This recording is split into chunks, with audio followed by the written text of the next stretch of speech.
So what's going on, guys? As you know, I've been to Venezuela several times, and during those times I've met so many different friends over there, and I just got off the phone with them, and they have been telling me what's been happening to them, what's going on right now in the city. As you may know or see in the news what's going on, but first thing first, let me give you just a brief history of why, and how this is happening to Venezuela.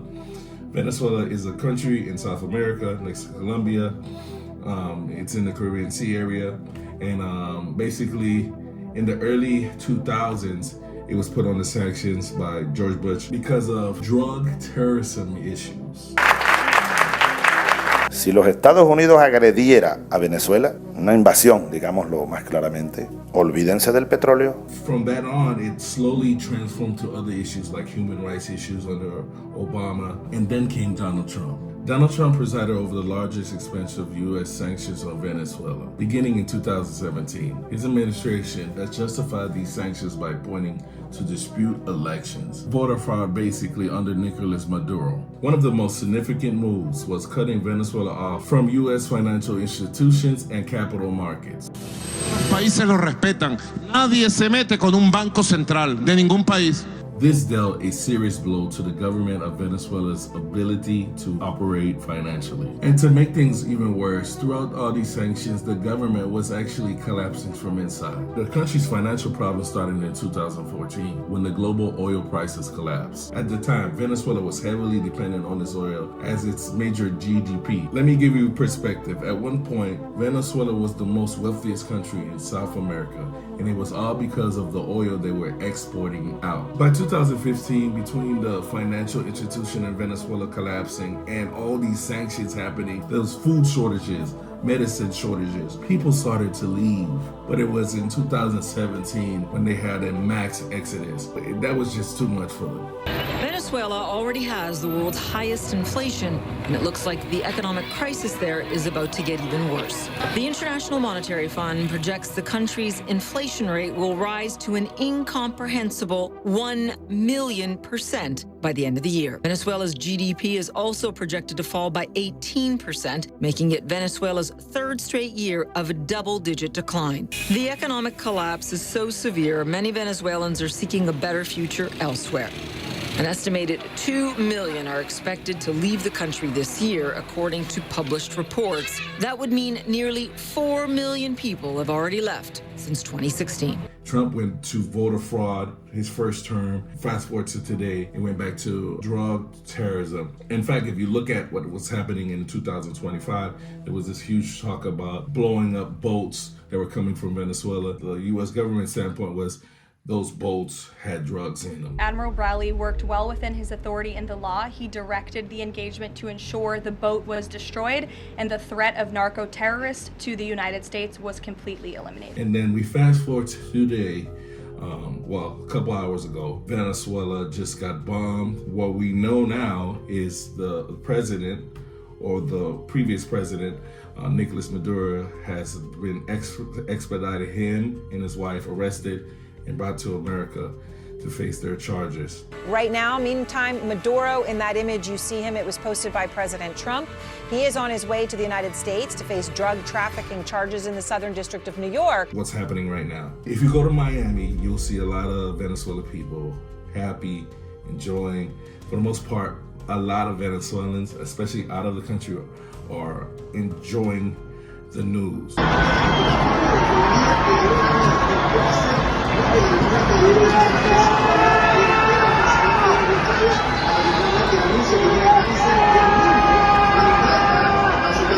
If you don't know, during this whole sanction time, 8 million people left the country and have been filling up countries like Colombia, Chile, America, Mexico, even in Europe, just to find a new life. And because of that, a lot of them are happy because they feel like now there's an opportunity for them to get back home, go home. I don't know if they're gonna go visit home. I think a lot of them made their new lives in these new countries. I feel like they're gonna go visit, but they might just stay where they're at if they can. And immigrants who've been traveling to other countries, they're more likely to come back home, especially the ones in Colombia. I think out of all the countries that have the most immigrants, that left Venezuela, it was Colombia. I don't know how that's going to change the dynamic of work because so many Colombians rely on cheap labor from the Venezuelan people. Interestingly enough, a lot of the Venezuelan people who have been working cheap labor jobs in these other countries are professionals. A lot of them had jobs. One of my friends, she was a engineer. Another friend, she is a nurse. But a lot of that changed because of the financial stability of the country in Venezuela. People couldn't survive there. A lot of people left. A lot of people left to flee to Europe. Anywhere they could find sanctuary, they moved. Now there's this talk about this country now transforming into something new, backed by the U.S. government. A lot of people are excited about that. You think about the United States as a country that is, how do I say, freedom, liberty. Although it may have its own agendas, it brings up so many different questions to ask what the future of Venezuela is, which I will tell you later. But let me just talk about what I'm hearing from the ground at the moment. I can't tell you the people who sending me this information, obviously for safety reasons, but from what I'm hearing, the bombings occurred in Caracas, near the airport area outside of Caracas. They targeted military bases. I can show you some of the pictures here of the military bases. Since then, the U.S. government has said they have talks with the vice president. They said she was cooperating, but now there's a message from her saying that they want Maduro back. Meanwhile, the vice president of Venezuela, Maduro's vice president, her name is Delcy Rodriguez. She just spoke. We've got the audio in now. I want to play for you what she just said to Trump. We demand the immediate release of President Nicolas Maduro and his wife, the only president of the Bolivarian Republic of Venezuela. So the people in the streets of Venezuela are uncertain, especially in Caracas. From what I'm hearing, there's no power in Caracas at the moment. And there's hysteria when it comes to food. Qué locura de loco. Mira, Ciudad Tiuna saliendo colapsada. Todo a Ciudad Tiuna para afuera se está colapsando. Mira, todo a Ciudad Tiuna. Everybody is just stocking up food in the street, and people are scared, especially for the next 72 hours, because from what they hear, the government of the United States is saying, look, you have to give us all of your regime. I guess they want the other people in charge just to make sure there's a smooth transition, if anything. There's a lot of excitement, but a lot of people are afraid, especially because of the bombs. It's not something they're accustomed to. And then when you see the pictures of the aftermath of the people that were affected, it's crazy. I have to be careful with my words, but it was in the hundreds, if anything, if I can say at least, when it came to the people affected. Here's my thoughts on what may happen. There's a couple of different outcomes to this. One of them is, which is least likely to happen, is America gets back Maduro. That might happen, right? And this is why people in Venezuela are being very careful about how they express their feelings, because if he does come back and there was someone so vocal about him being taken, that could be an issue. But what goes through where America starts to help manage and govern over Venezuela, what that means, I think, it means that America would help the new government come in and be its own entity. But obviously it would be a government that would work with America. You know how that goes. But if that were to happen, even then, I think Venezuelans, for the most part, at least the international Venezuelans, would be excited for that to happen. Until they see in the back end if they don't agree with what's happening with their resources. Some may argue the U.S. involvement in Venezuela is only about the oil, and that argument is hard to ignore. Venezuela holds the largest proven oil reserve in the world. Greater access to oil leads to lower energy prices, which can affect consumers in the United States and globally. Lower energy costs can reduce transportation and production expenses, which has a ripple effect to the economy. At the same time, if this goes through, there are some geopolitical consequences. And then you have the other nations in the region may question whether similar consequences will happen to them. Have you considered talking to the president of Colombia, who you call a drug leader? No, I haven't really thought too much about him. He's been fairly hostile to the United States, and I haven't given him a lot of thought. He's going to have himself some big problems if he doesn't wise up. Colombia is producing a lot of drugs. They have cocaine factories that they make cocaine, as you know, and they sell it right into the United States. So he better wise up, or he'll be next. He'll be next too.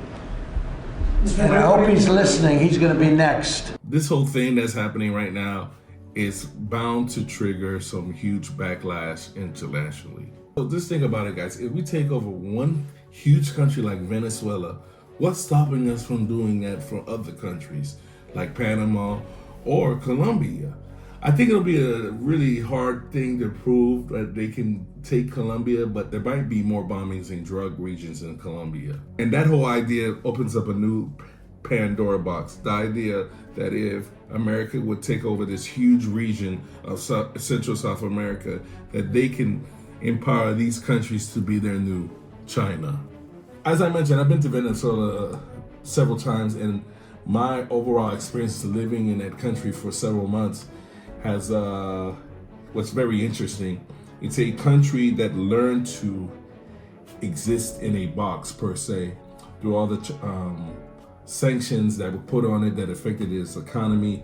It still figured out a way to, the word wouldn't be thrive, but to exist. But walking through the streets of Venezuela is like walking through like everyday life in any other South American country. People have their technology stores, you have your grocery stores, you have your restaurants. Granted, when it comes to certain restaurants, their food might be limited because of the resources they can get into the country, but they still figure out a way to make it work. I say all that to say that I hope everything works out for Venezuela. There is a peaceful resolution. Whatever is the best for Venezuela happens. If America does come in and does something with the economy, I do see a lot of Venezuelans coming back and reinvesting money into their country. As long as they can feel that the government, whatever government that is put back into place, is a stable and honest government. Otherwise, history can repeat itself.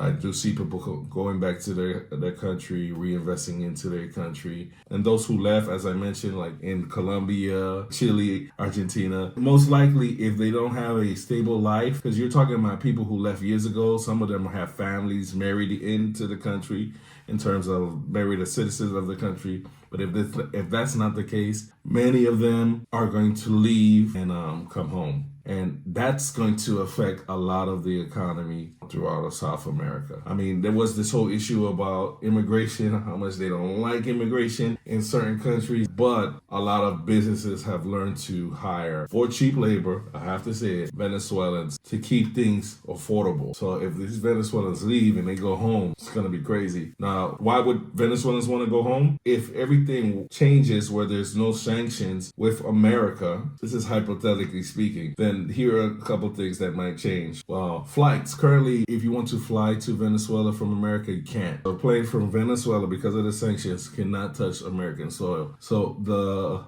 in-between intermediate would be Panama. So people would fly to Panama if they have a visa. If you're a citizen or you're a citizen of Venezuela, you would fly to Panama, get on a Copa flight. I think there's other flights, but the Copa is the one that comes to mind. And then you can fly to Venezuela, unless you're coming from Europe. And I think there's a whole different airlines you would take. If America takes away its sanctions, there's a chance that now there'll be more flights leaving from the United States, like Miami, Texas, stuff of that nature. We're talking about tourism. Tourism coming back to Venezuela is going to change its economy immensely, because the country already has learned to live a certain way without the American dollar per se. If tourism comes in, there's going to be more opportunity for job growth, entrepreneurship. It's an interesting time right now if America takes over. But I understand that there might be some questions on the morality and what really is the purpose of this situation. Will it get to a point where Venezuelans are now being used for a different purpose? You tell me what you think I mean by that in terms. Yeah, I guess gonna leave it like that, guys. I wish Venezuela the best. I wish America the best. And I wish all parties involved the best. All right. Thanks for watching. If there's more news that comes out, this video does something, and you guys are interested, and I get more news from my friends, I'll make another one. Peace, love. But I got to get back to travel. I'm actually still in Tokyo right now. All right, guys. Anyway, I'll talk to you guys later.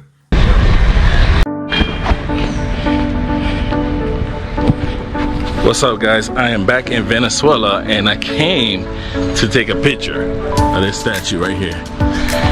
This statue is a huge statue of the Haitian president, Alexander Pétion. And man, this is the biggest statue I've seen. They made of him outside of Haiti. Look at that sign right here. Wow, it's beautiful. It's so beautiful, so big. Wow. I've never seen a bigger statue of a Haiti president. I've been to Cali, Colombia, and Ecuador, and they all have beautiful statues, but this one right here is amazing. So I'm gonna see if I can take a picture somehow and do it. All right, guys, just to give you a reason why this statue is here and in several other countries is because during the South America War, there was a man named Simón Bolívar. In fact, he is known as the liberator of all of South America.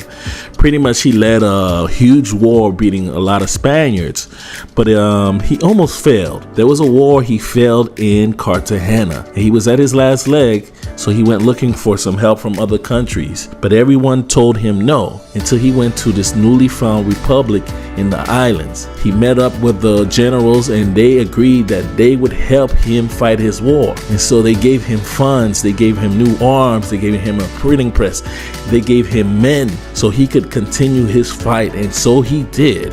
They used the island as a place to strategize. They made their flags there, everything. And that republic, that newly found republic, was Haiti. And so I thought it was appropriate that I tell you this because a lot of people don't know the involvement of Haiti when it comes to these huge countries. But I can help you by reminding you. Every time you look at the Colombian flag, Venezuelan, Ecuadorian flag, just know that came from one flag, the Grand Colombia flag, which Simón Bolívar helped create. That flag was made in Haiti. But since we're in Venezuela, let's be more particular. The Venezuelan flag, yes, the Venezuelan flag was also made in Haiti. Anyways, guys, just wanted to share with you that and just say, hey, happy History Day. Yo.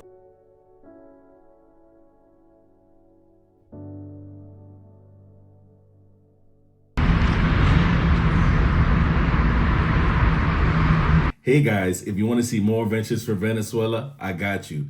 Check out this special playlist I created. It's all of my adventures I had in Venezuela. I hope you enjoy. Or you can watch this video. Either way, thanks for watching. What are you doing? Click, click, click, click, click.